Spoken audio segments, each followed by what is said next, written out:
यहाँ पर तपस्या आरंभ की, तपस्थली है उनकी।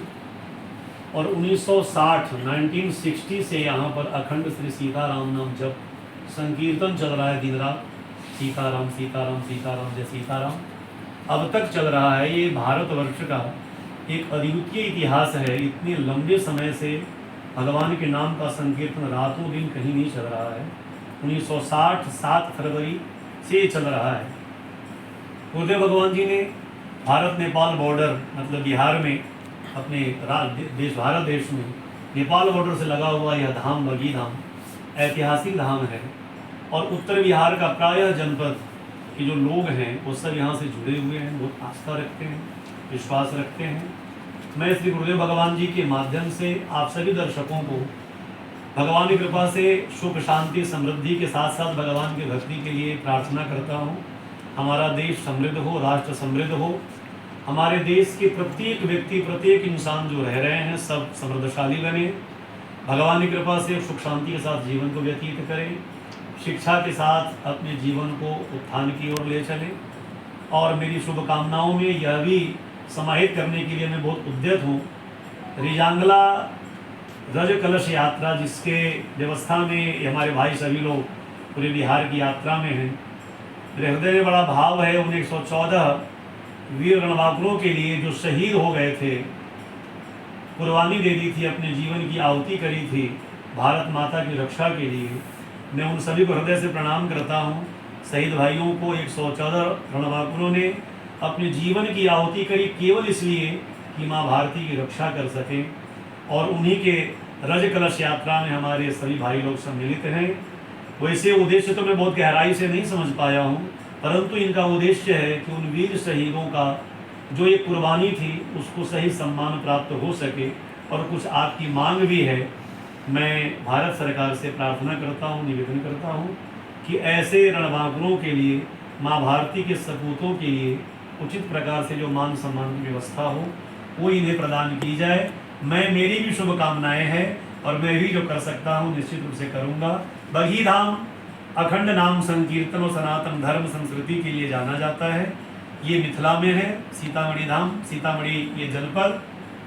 जो दर्शक यहाँ आना चाहते हैं अवश्य हैं। ये आश्रम है और बगी बाबा के नाम से बहुत प्रसिद्ध हमारे गुरुदेव भगवान जी हुए। उनके श्री चरणों में बार बार दंडवत प्रणाम करता हूँ और बहुत बहुत शुभकामनाएं आप सभी भाइयों को देता हूँ। जय श्री राम।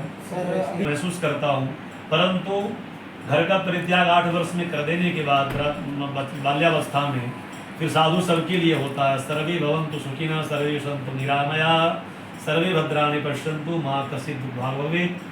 तो इसलिए हम सभी के लिए जीते हैं। राष्ट्र हमारा है, राष्ट्र के लोग हमारे हैं, वसुधा हमारी है और वसुधा के लिए हम जीते हैं। ये मेरी शिक्षा दी गई है और मैं उन्हीं के लिए जीता हूँ, करता रहूँगा। डॉक्टर इसलिए लगा दिया कि मेरी बड़ी हार्दिक इच्छा थी कि मैं BHU से PhD करूं। और गुरुदेव भगवान जी की कृपा से बहुत संघर्ष करके और बहुत परिश्रम करके मैंने बनारस हिंदू यूनिवर्सिटी से PhD करके और मुझे वो वहाँ से मुझे व्यवस्था मिली डॉक्टरेट की। इसलिए मैं अपने नाम के आगे डॉक्टर लगाता हूँ और मैं बड़ा इस बात के लिए भी गौरवान्वित होता हूँ कि जो मेरी इच्छा थी कि मैं BHU से सम्मान प्राप्त करूँ, वो सम्मान भी मुझे गुरुदेव भगवान की कृपा से, प्रभु कृपा से प्राप्त हुआ।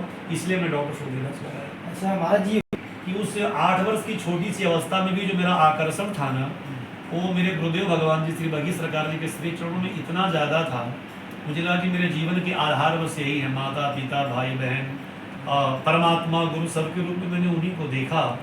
और उन्होंने मुझे जो ज्ञान दिया गीता के माध्यम से, रामायण के माध्यम से, भागवत के माध्यम से, महाभारत के माध्यम से, शास्त्रों के माध्यम से जो उन्होंने ज्ञान दिया, तो मुझे ऐसा लगा गुरुदेव भगवान जी ने वसुधा को अपना पूरा परिवार माना और वसुधा की सेवा करने के लिए इस पूरे वसुधा को हृदय में समेट करके गुरुदेव भगवान जी ने कहा कि हमारा राष्ट्र सुखी हो, राष्ट्र का प्रत्येक परिवार सुखी हो, प्रत्येक परिवार समृद्ध हो, प्रत्येक परिवार में शांति हो, कोई दुखी ना हो। मतलब राम राज्य की जो परिकल्पना थी, तुलसी बाबा ने कहा दैहिक दैविक भौतिक तापा, राम राज नहीं काहू ही व्यापा। तो कोई दुखी ना रहे, गुरुदेव भगवान जी की इच्छा थी, परिकल्पना थी और उनका मन था, उनके अंदर की भावना थी कि प्रत्येक घर में भगवान की पूजा हो, भगवान के नाम का संकीर्तन हो। जो जिस ईश्वर को मानता है पूरे देश में उन ईश्वर का नाम संकीर्तन करे जरूर, और धर्म से जुड़ करके रहे। इसलिए मैंने अपने जीवन की सारी इच्छाओं का परित्याग करके गुरुदेव भगवान जी के जीवन के उद्देश्यों की पूर्ति के लिए अपने जीवन की सारी इच्छाओं का परित्याग किया, और गुरुदेव भगवान जी के कार्यों की पूर्ति के लिए जीवन को लगा जी महाराज।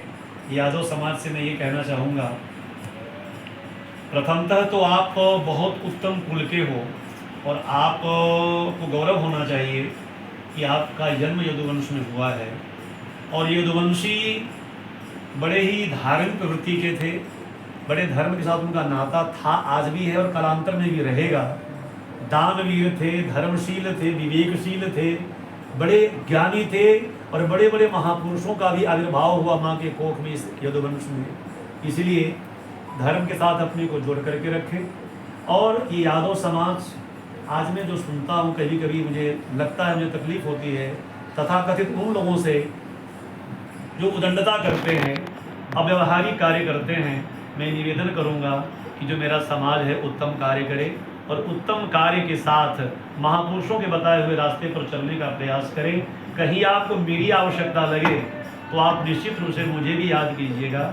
मैं आपके लिए सहयोग के लिए, चाहे वो तन हो, मन हो, धन तो ज़्यादा है नहीं क्योंकि मैं स्वयं भिक्षा मांगता हूँ, लेकिन फिर भी जो मेरे पास है उसके साथ आपके साथ खड़ा होऊंगा। परंतु यादव इस समाज के लिए ऐसा उत्थान का कार्य किया है पूरे महापुरुषों के साथ में, और कालांतर से आज कुछ सुनता हूँ तकलीफ होती है। मैं निवेदन करता हूँ अपने पूरे यादव समाज के सभी भाई बंधुओं से, माँ बहनों से, बेटियों से, बच्चों से, कि आपका कार्य उत्तम होना चाहिए, आपका प्रत्येक कदम अच्छी जगह पड़ना चाहिए, और आपके जीवन का वो कार्य राष्ट्र को समृद्ध करने के लिए होना चाहिए। ये शुभकामनाएं और इच्छा आपके पास समर्पित करता हूँ। जय श्री राम।